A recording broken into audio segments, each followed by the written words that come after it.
Itu pintunya tertutup. Kok bisa ada angin sekencang itu?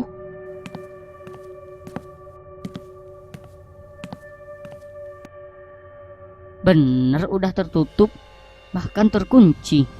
Jadi gak mungkin ada angin badai segede itu sampai mencopoti bagian sisi gorden. Tapi rasanya gak mungkin gue bilang ke mereka. Itu hanya menakuti mereka. Ya udah, pura-pura aja deh. Ah, ternyata kebuka.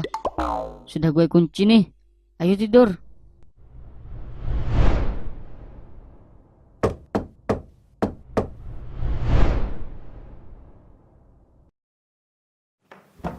Semua dari beton. Tempat tidur juga gak ada yang berbunyi seperti itu jika digetuk.